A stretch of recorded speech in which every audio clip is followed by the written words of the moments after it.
because most of students has issues about money, and secondly, they have family issues. So we tried to more or less cover this point. Xaricdə təhsil üçün zəngin olmaq şərt deyil.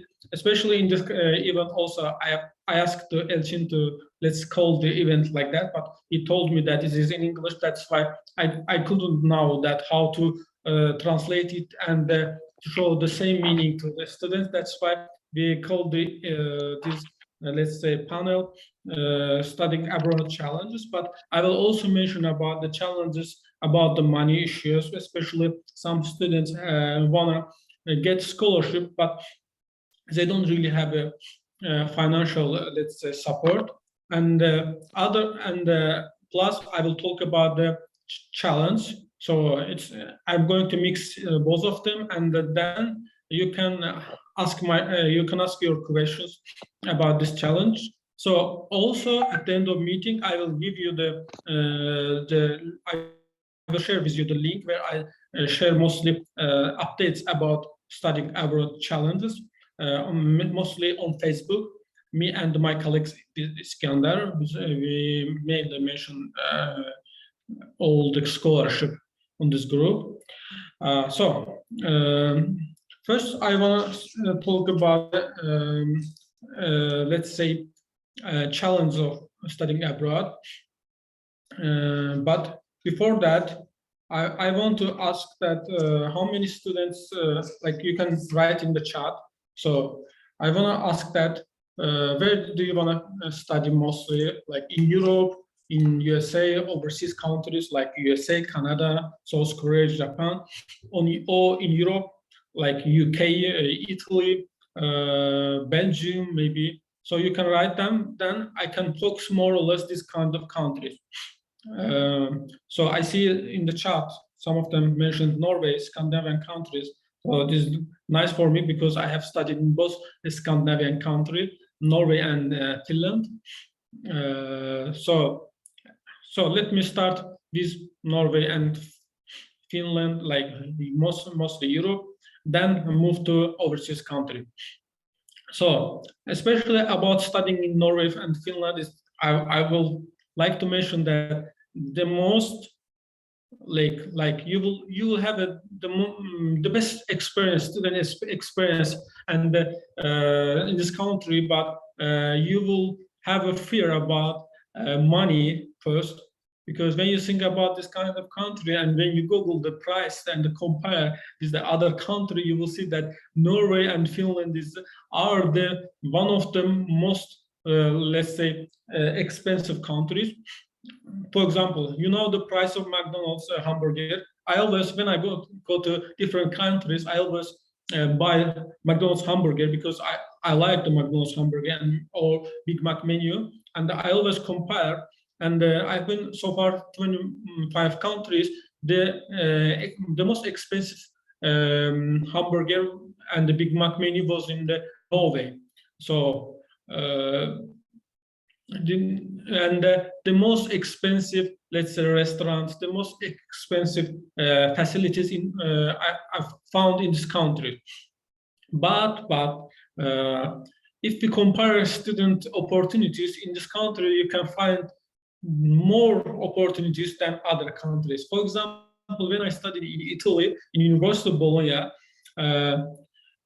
Italy was actually like more or less 2 times cheaper than Scandinavian countries about living, accommodation fee and other fee, but they didn't have too many student opportunities. For example, in Finland, like for Finland, usually European, let's say, Commission, like if you go to Erasmus, they pay more money, but it's not that much more.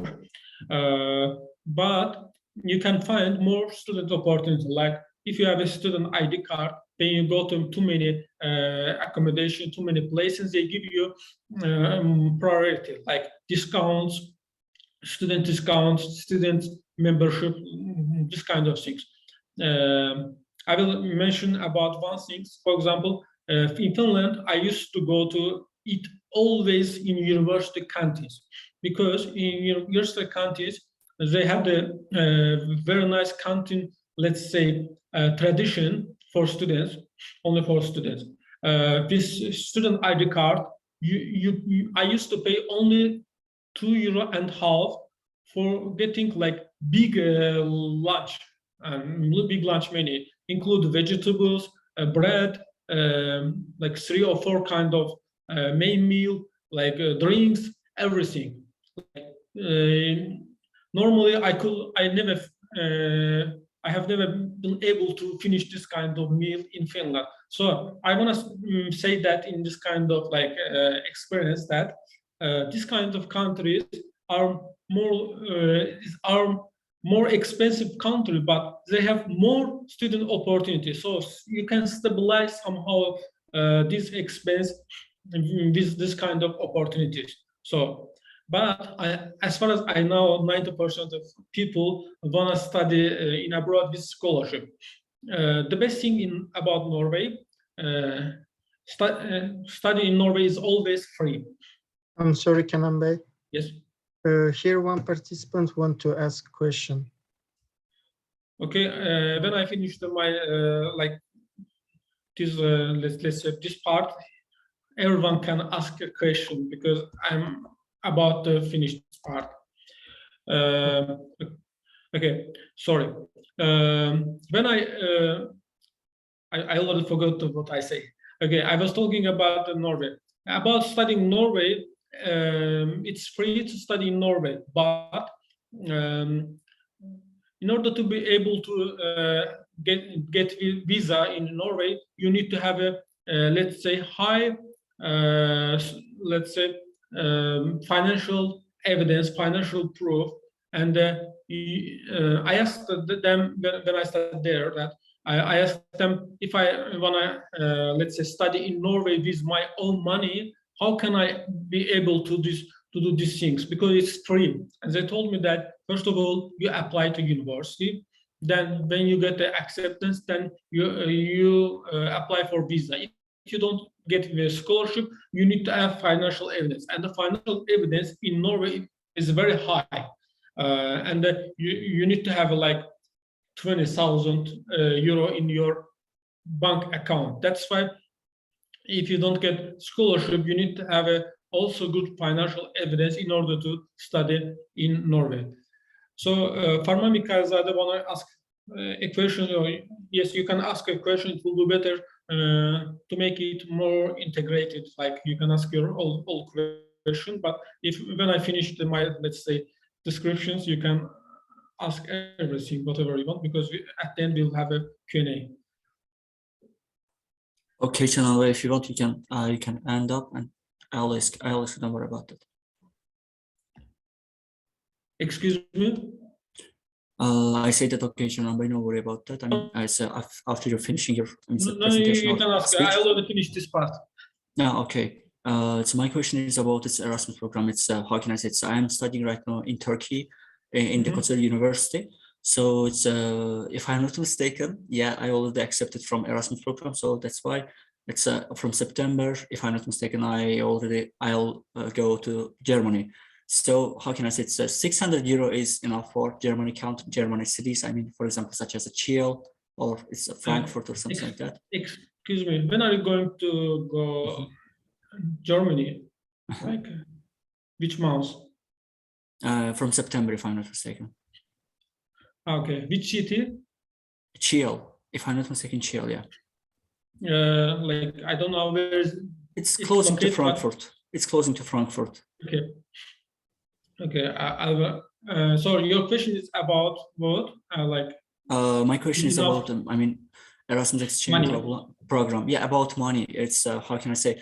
Tampere University paid me that about Erasmus program about 600 euros. And is it enough for me? I mean, it's about Erasmus program. It's during that period in Germany. Okay. 600 euro for 5 months is 3,000 euro. And if you move from the Turkey, so you will have a less travel, let's say expense. Expense. But yeah. And but the main point is here your accommodation, because in Germany normally accommodation prices are very high. That's why if you want to manage this budget properly, you need to start earlier to find accommodation, because normally Erasmus students find accommodation some months ago. For example, when I moved to Finland, I found the accommodation 4 months ago, and I paid directly rental fee. But the thing is that in some countries there are also student organizations that provide this kind of accommodation. For example, in Finland, they called it TAOS, which was the name of the student organization name. They used to, let's say, offer better accommodation and better price for students. So in this kind of issue, you need to firstly find the Erasmus students groups of this city. I hope you already did it, and you can, let's say, get advice from the students. And another advantage to join this group is that you can also find the other stuff from the students. For example, when I lived, let's say, Finland, I had too many things to left in Finland, because I only lived there 6 months, and after 6 months, I don't need to, like, my pillow, other stuff, because some accommodation never provide this kind of things. So you can also join and find accommodation. Then ask your, let's say, ask the guy who rents you the accommodation, and learn that which they provide, what they provide in this accommodation. If you are able to find other Erasmus students, it's better to ask them, because normally for, let's say, non-European students, it's also, let's say, big challenge to find accommodation, because they don't usually trust the non-European people. They prefer to European people in this kind of things. So also be careful about that, and try to find the earlier, and earlier is always like also advantage for you. For another issue for you is that like you told me that, like, some, let's say, the city is not very famous, and this is good sometimes, but sometimes it's bad, because you will never have a good, let's say, party in the city. So and that's why your most party is going to be happening in Frankfurt, in other cities. So it's gonna be also the challenge for you to join this kind of party, because in Erasmus, if you don't join parties, you will be out of the groups, and this is also another challenge. So you also need to think about that. Yeah, socializing, because Erasmus is about communication, socializing, like language, new tradition, culture. new culture. Yes, like they usually make Erasmus programs for this kind of things, in order to make, like, use exchange, blah blah, and this kind of facilities. So I hope I answered your question very well. Got you. Thanks for informing, by the way, Chanambe. And I also have, another question. Can I ask, if it's possible? Yes, you can ask. Okay. I'm really wondering about that. How can I say? It's does Erasmus allow me that for working to some opportunities, for example, like it's a waiter position or just some position in Germany? I think regardless where you are from, you need to always ask to the, let's say the group Department. of students. Group of students, first of all, if they work, because they usually, you ask to officials, they will say no for most countries. Sorry.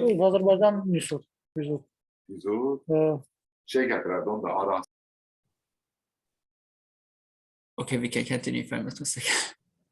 It's okay. This always happens, this kind of technical. Yeah, all the times. It's okay. So yeah, of course you need to ask officials, but sometimes But why I didn't say that you need to ask first official, because sometimes they say other thing and the reality is different. For example, in Italy, you are not allowed to work with your, let's say, student visa in your, let's say, in Italy, like for Azerbaijanis. So you need to also let's say, apply for a work visa in order to work in this country. But most of students used to work illegally. So I don't know how is it okay for you to work illegally or not. But in Finland also, some of my Turkish friends work there with good money, but not in proper job, like for example, housekeeper, like this kind of stuff. So that's why legally you need to always apply for work visa, and you need to also search if there is any update about the students' legislation, because sometimes you are also able to work 5 hours in let's say in a week, 35 hours in a week, like 5 hours in a day. So you need to also search about this kind of opportunity, if there is or not. But normally, if you are an Erasmus student, if you are short term there, it's always difficult to find a job. And another thing is that, like normally, if you go to Erasmus, you need to have fun, enjoy time in order to, let's say, use all the opportunities that provide by Erasmus stuff. So you don't need to work, you just need to study and fun. So, but if you, like, it is my suggestion, when you go to Erasmus, don't think about the work. Like, first preference need to be study and the socializing. But if you go to, for example, 2 years studying in Germany, of course, it's better to find a job, because for normal students, there are not too many, let's say, entertainments and socializing opportunities like as much as Erasmus students. Because for Erasmus students, there is ESN, Erasmus Student Networking, let's say, group. They call it this community, and you normally join there, pay €10, and you can join every social activity like game, entertainment. They organize during the Erasmus Plus project, during the Erasmus period. So you can use this kind of opportunity instead of working. Like, this is my suggestion, but always preference is yours, because this is your life. So I think different and you think different, maybe. Yeah. Well, thanks for brief information, by the way, Kanan. You are welcome. You are welcome. And I just wanna post the other part, so then everyone can ask question. So I would like to mention that I don't have also too much time, so I need to finalize my part. So in order to don't, let's say, also interrupt others. So also I wanna also speak like 5 minutes about the challenge what you can, like you can meet in the other countries. For example, language barrier is the first, let's say, issue that you can always meet in this kind of country. For example, I would suggest to Ferman to start to learn German language before going there, because when I studied in Finland, in Norway, I had this kind of issues. In Italy also, when I studied there, I had this kind of issue. Especially in Italy, people don't like to speak a foreign language, so you need to be careful before going there. And another point is that German language also makes more opportunity for you, because German language is, you can use German language in Switzerland, Austria, in Liechtenstein, Luxembourg, in Germany also. So they use this language as an official language, so it's going to make for you a good chance to find a proper job in this country also in future. And beside of that, Local language is going to help you always to find proper things in the country where you go. So of course, when I moved in Finland or Norway, it didn't make sense to learn this kind of language because you can't use this language out of this country. So the language was really hard to learn. Actually, I started to learn Finnish language, but and after 1 month, I saw that there is no more opportunity with this language because you can use this language only in the Finland. So, but the good thing about studying in Scandinavian country, so when you, for example, when you are in the street, you can communicate with everyone. Like everyone, you can communicate because everyone is able to speak in. Almost everyone is able to speak. Even grandmas are also able to speak in German, in English, in Scandinavian country. But in Germany, I have been in Germany. I have been in Munich, and I saw that even like when people are able to speak German, in English, they never like mostly they prefer to speak. They prefer to speak in local language. And another point is that you asked me about the working opportunities. So in Germany, it's better that you learn the language. And in other countries, my phobia was always that. I don't know for you is for others is also a problem, but for me is the main problem was always to be like outsider. Language issue also is making this kind of, let's say, problem, especially the countries where you are not looking to the local people. Like, for example, if you move to Japan or if you move to China, this kind of country, you will feel like outsider, and they will have a maybe phobia about you, and you have to be ready this kind of issues. And about the European countries, if they know that you are Muslim and you are from Azerbaijan, you will have this kind of problem. So you need to be ready about this kind of issues, and you have to just be ready. Don't don't cry, don't feel depressed about this kind of issues. So you will have this kind of problems, but you have to be ready this kind of issues. So another issue is about moving other country, which I had this kind of problem in Norway. So in Norway, they don't use the currency like euro, and they prefer to use like their official currency is different, and that's why you need to check out before going to these countries. And another point is that you need to make sure that in these countries where you move, they use cash, mostly they use cash, or let's say cashless payment. Because, for example, I had this kind of issue before moving to Finland. I exchanged all money to euro, but by cash. What was my problem?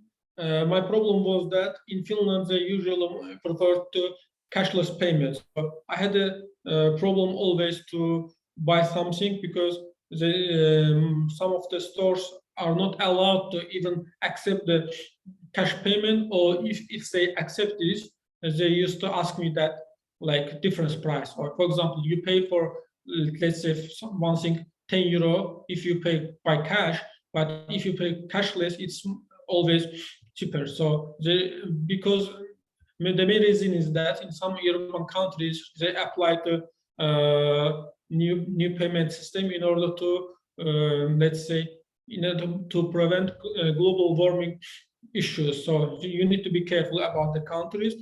On the internet, you can find the list of countries where they accept euro, where they prefer to cashless payment. I always suggest to people take money half in your bank card, half as a cash, because in some issues you will really need to cash payments. Sometimes also your card will be blocked and you can use your money. So always try to be careful about this issue. I just had a little note, that's why I'm looking at my paper.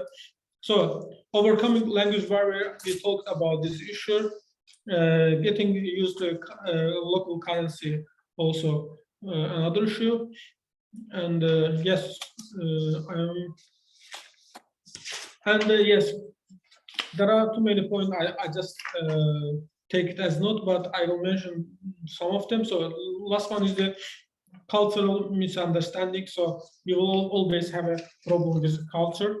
Be careful about that. So before going there, it's better to watch movie about the country, not only as a tourist, as a student. Also, you need to search because, for example, in Azerbaijan, for example, if I like when I meet with the people, if I know them like as my student, we usually start shaking hands, saying hello, salam, necesiz, blah blah blah. But in abroad, they don't have this kind of culture. Sometimes one guy say you hi, another they not, and you will have a let's say misunderstanding, miscommunication with this kind of people. So don't take this problem serious. It doesn't mean that this guy don't like you. Just in their culture, they don't have this kind of, let's say, tradition. So we usually like to shake hand every day, but they don't do it always. So they prefer to do this kind of things after the party. So when they are drunk, usually for the people are cold people, let's say European people, and when they are drunk, they are more close. So you will see this kind of things, and then never be depressed, never get depressed that if they don't like you or not. So about the studying abroad challenge, I'm enough because the other things are very formal, and you can know them very easily. You can find from the internet this kind of issues. I just covered so main issues.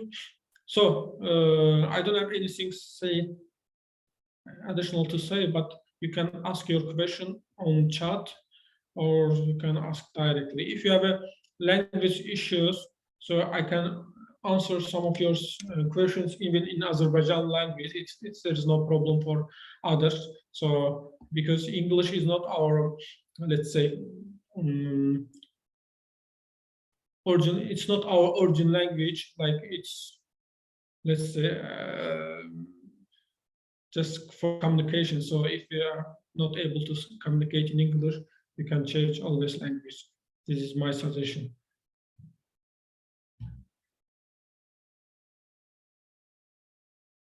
So as far as I see, there is no any question. Or maybe some of people are very shy to ask a question.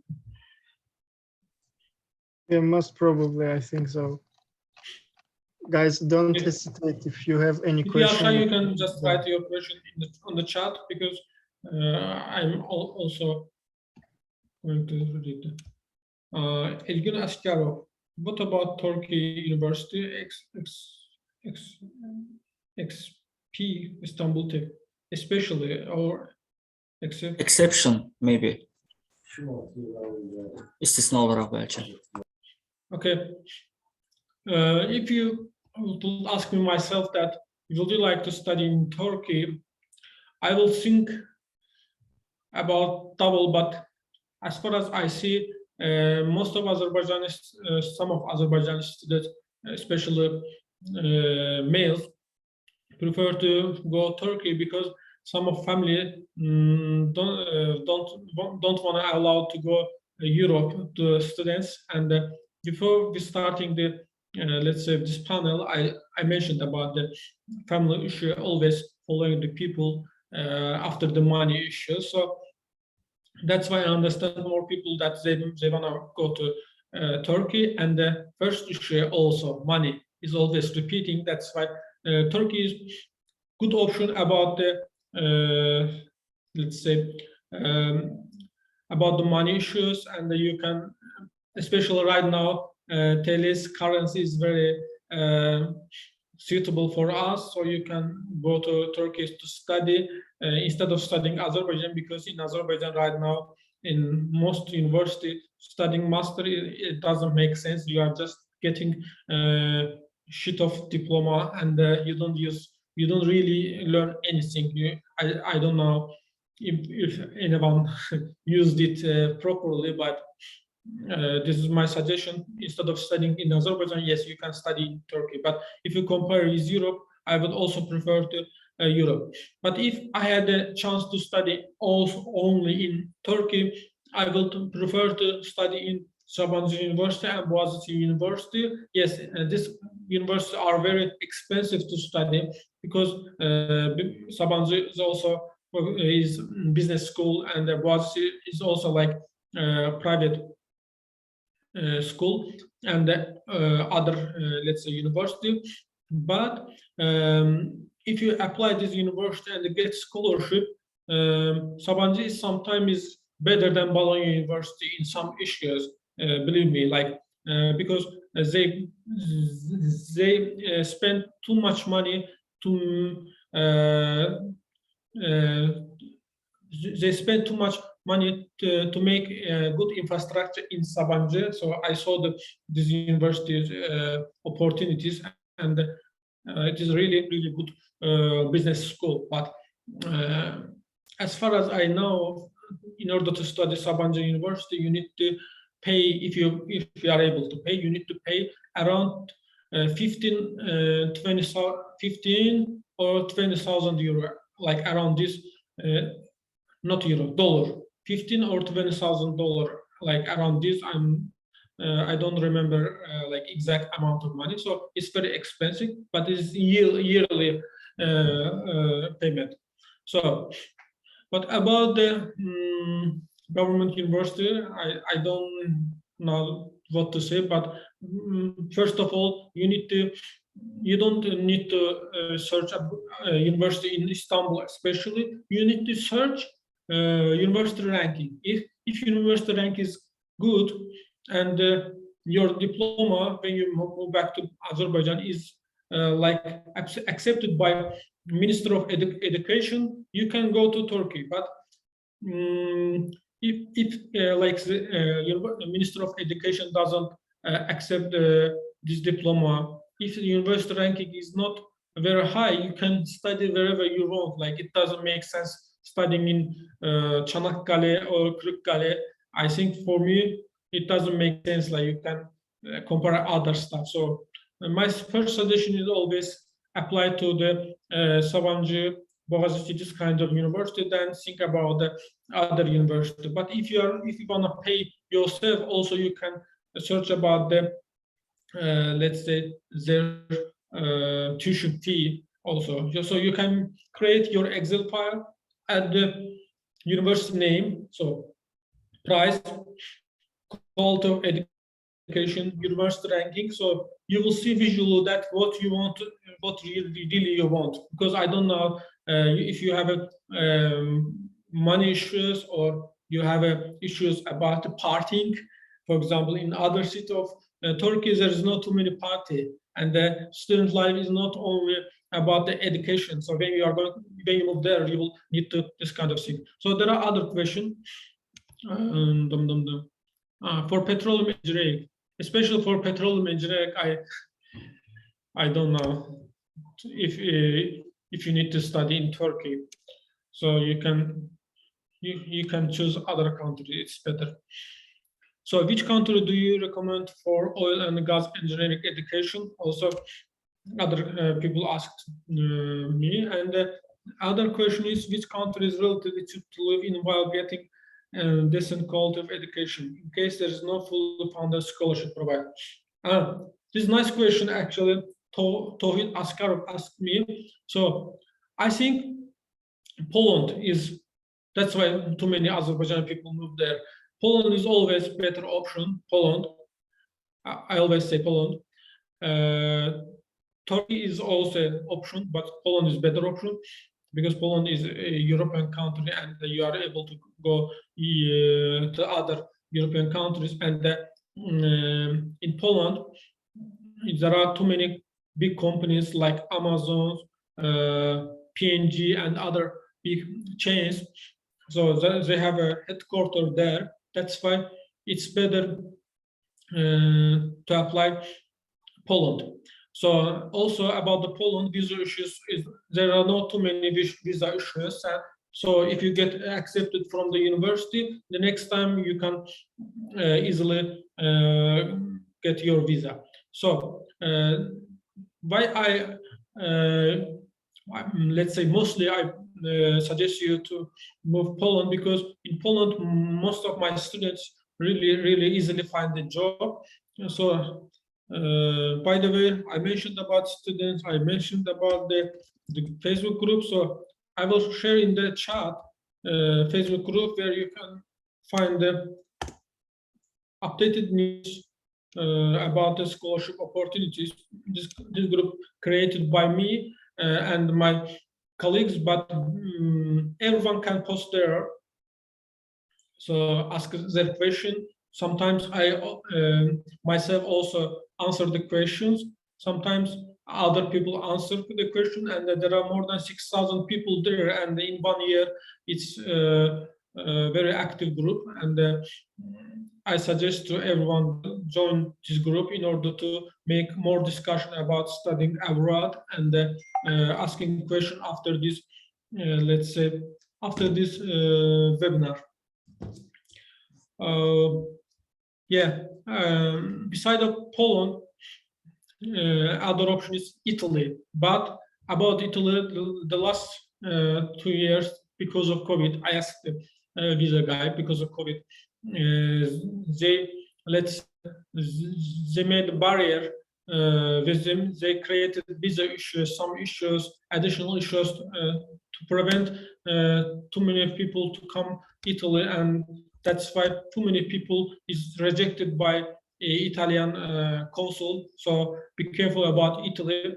But about Italy, if you get visa, there are many chances, like tons of chances. For example, if you apply the basic scholarship, after first year, you can easily move to overseas country like USA, other Erasmus countries.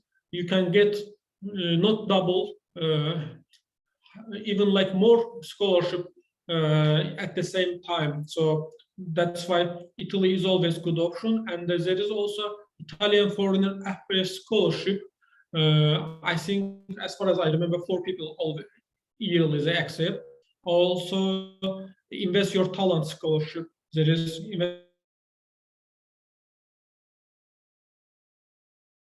must inspired about invest your talent, so you can apply the next year. But foreign affairs scholarship is going to be open in 2 or 3 months, I think. And the other good news is that this year there is governmental program, so you foreign university, but after you apply to governmental program, you can let's say waive your tuition fee, even they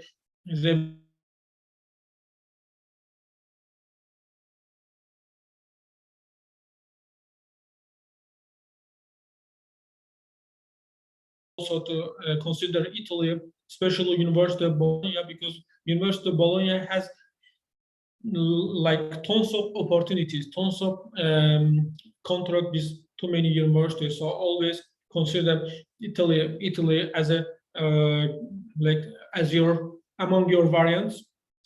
But if you want to guarantee your study, you can apply WSB. We call it WSB program in Poland, because in WSB program, yearly tuition fee is around 1,000 euro in most university, and it's not that much high. And my students usually find proper job in Poland, and you can easily pay your all expense.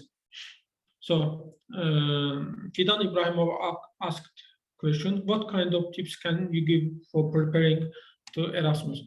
So actually, in some years ago,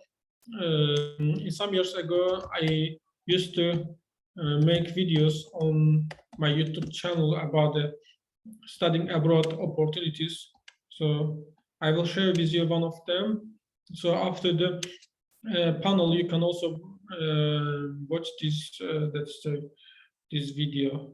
I just try to find the video because in this video I have mentioned that how you can reduce your life expense in the abroad. So let me just find this video. Yes, I found this video. I created this video 3 or 4 years ago when I was, yes, I have created this video 5 years ago when I was in Finland. But tips are always this almost similar. So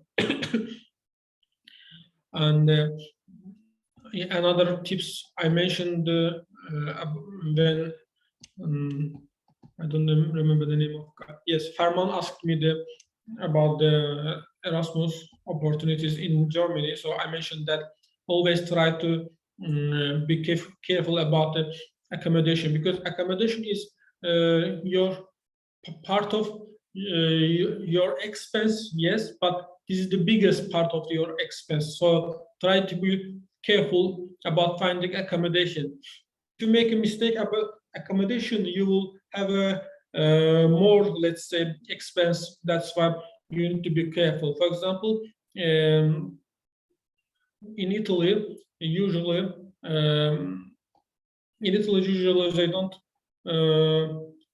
they don't post more, let's say, places, not only for it, for all European countries where you go to for Erasmus.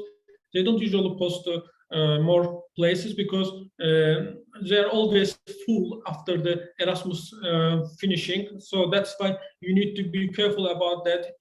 As I told before, you need to find the proper groups where all students are members, so you can ask your all questions from the other students, because they live the same life what you are going to live after a few months. So they will give you more tips about every countries, and especially about accommodation, because every most of countries has a different community for accommodation. So be careful about accommodation.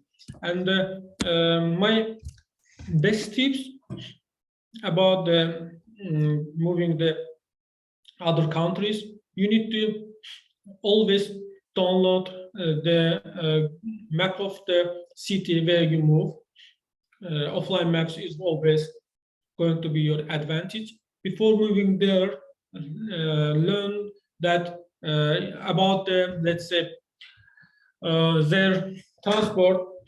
So you need to know the transport. For example, before, like 4 years ago, before I moved into Finland, I start to, let's say, learn about the cities, bus, everything in Finland, because I consider that I will not, my phone is not going to work. Maybe there's going to be like some force majeure. So I leave this force majeure. I had the roaming issues, but I prevented this issue before I moved to Finland. I learned every street from the Google. Moving to Finland, so I didn't need to use any other stuff before going there. So this is my tips. Be careful about the maps, other stuff. So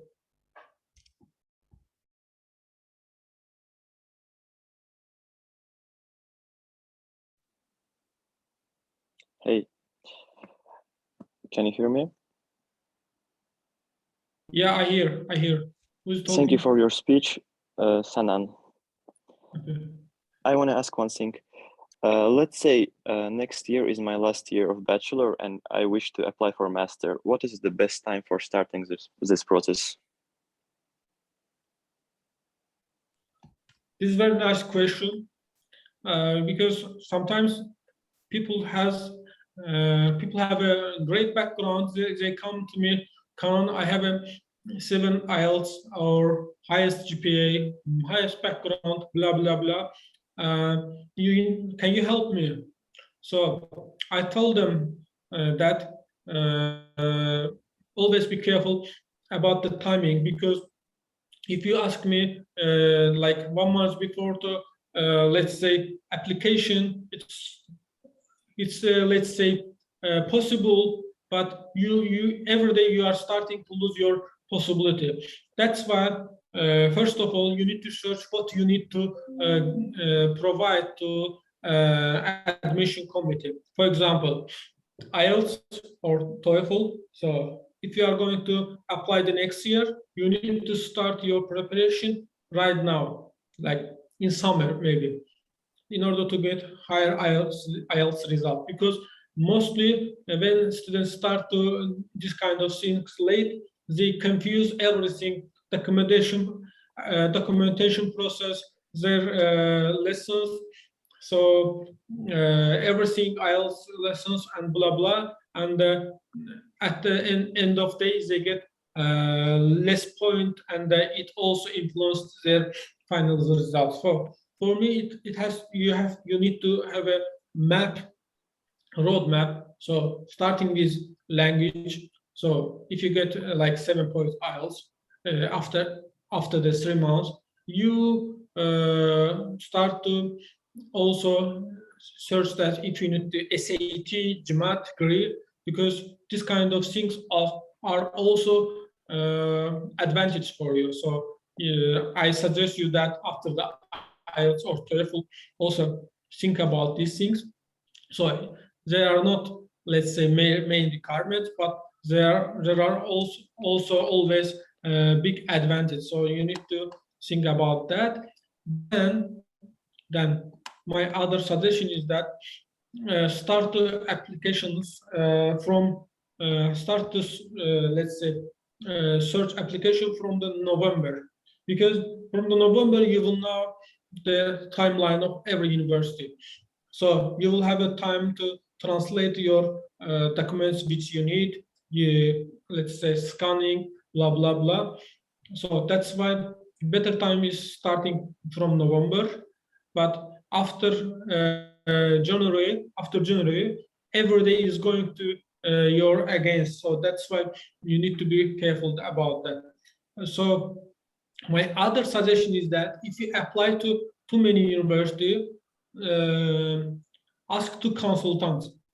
But about consultant, you need to search a lot, because if you apply to consultant like random people, you don't know the guy. So you will think that he's going to help, but instead of that, he's going to, let's say, behavior you like a customer, like money, and they will not think about the quality, they will think about the quantity. So if you ask to consultation, always find the trustful consultation procedure in order to facilitate your procedure. So about the consultation, you need to work with this coordination with your consultant, because, for example, I give to consultation too many students, but my students always get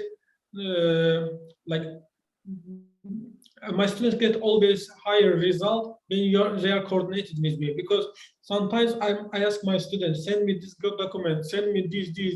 After 3 days, if they reply me after 3 days, and it makes the process late, and we lose time. For example, before the, let's say, application procedure, I always speak with my students about the issues and about the opportunities, blah blah blah.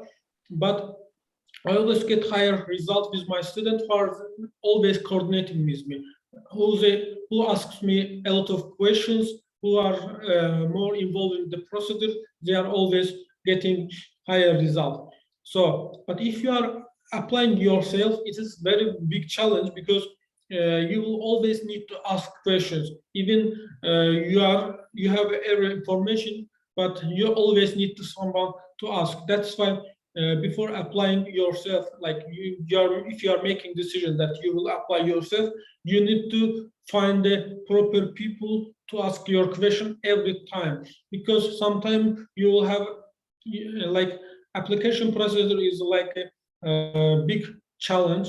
Sometimes like in some sensitive point, you will need to ask your question. That's why some sensitive points are always influencing your result. I will complete this let's say sentence with one let's say example. For example, I had too many students like who applied the like I know that a lot of students who applied this great IELTS point, great GPA, but they never got a good result. They always rejected from the scholarship because they didn't have a good motivation letter. They didn't have a good, let's say, proper documentation. They didn't know that sensitive issues about the most scholarship interviews. That's why they were rejected. Mostly students not like guided properly by others. They always tell that go to apply yourself, but this is not main issue. If you apply yourself, you need to have a guide. At least you need to participate these kind of seminars in order to get informed. It doesn't mean that you get high IELTS result, but you don't know what happens out of the room. Like it's not working like that. If you are not lucky, of course, but if you want to guarantee your studying in abroad, you need to research a lot, like a lot, more than a lot. And this kind of students who are searching a lot, they always get a great result than others, even if they don't have a great background. So this is my answer. I hope you are satisfied. Yeah, thank you very much. So I'm gonna read one more question. If there is no any question left, we can finalize this panel. I have Ilham Merdanov. I have a question about the change of specialty. I mean, how we can determine where I can study. I have a question about change of specialty. I didn't understand the question very well. I have a question about the change of. You mean you want to change your area where you want to study? Like you are right now, your bachelor degree is marketing, but you want to study like tourism. So you want to change your profession. You mean if you are yes, okay. So we understand very well.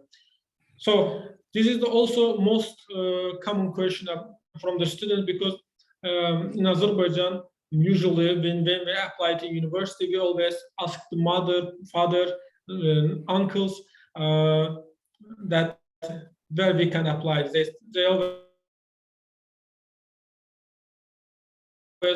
always problem for us because before studying in university, you don't know what let's say markets, capital markets like require. What's going to happen in the real markets where you are going to work. So when you see that real markets, like you see that they don't need to your profession even, like they need, but not that much, and you are not going to be happy in this area. That's why most of students changing the profession. That's why I understand your point of view, but in this point there is a big issue because if you apply master degree, your bachelor degree need to match usually your backgrounds. And for example, if you have studied medicine, it's going to be big surprise if you apply the business, for example, yeah, I'm not saying that this is 100% is going to let's say reduce your chance, but mainly if you change your let's say profession, your chance is always going to be down. But if you change your profession, it's better to change your profession to the profession which is the closer to your profession. For example, if I have studied marketing, I can somehow manage to apply tourism because there are some subjects that are common, and you can prove the admission committee that you have credits from this kind of subjects, and they can help you. Excuse me, they can admit your, let's say, previous experience. But most usually good university. I'm talking about good university. I'm not talking about shitty university. Most overall university, let's say, don't give more chance to the students in this kind of issues. But you always have a chance. I'm not saying that not. So another point is that here, if you want to guarantee your, let's say, chance, you can start your bachelor degree again. So you can just forget about your previous experience. You can, let's say, write new, let's say, career, let's say, roadmap for yourself. For example, most students right now want to study IT, data science, this kind of subjects, because they ask me this kind of question. I know this, and most usually the bachelor degree is like business, like philology, and language, and other stuff, and which are not even like connected with IT science, and they suddenly want to study other profession.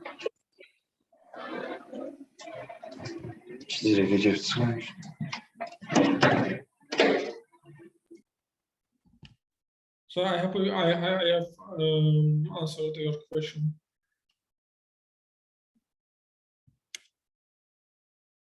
Okay, so I would like to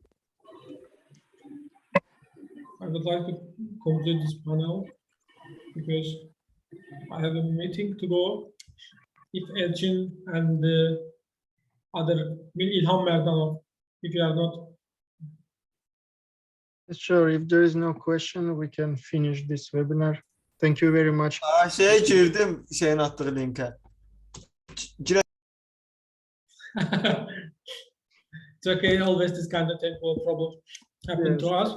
So I'm very thankful to the students. Much for having this conversation. I'm also thankful to the students who organized these events. I know that you do this kind of, let's say, webinars as a volunteer, and it's going to be, let's say, good experience for all of you that you do this kind of things, and you learn a lot of things. Because I have learned myself also when I organize this kind of volunteer events, and I meet with too many students in this kind of events. So I appreciate your, let's say, job what you are doing right now, and I am very thankful to everyone to participate there.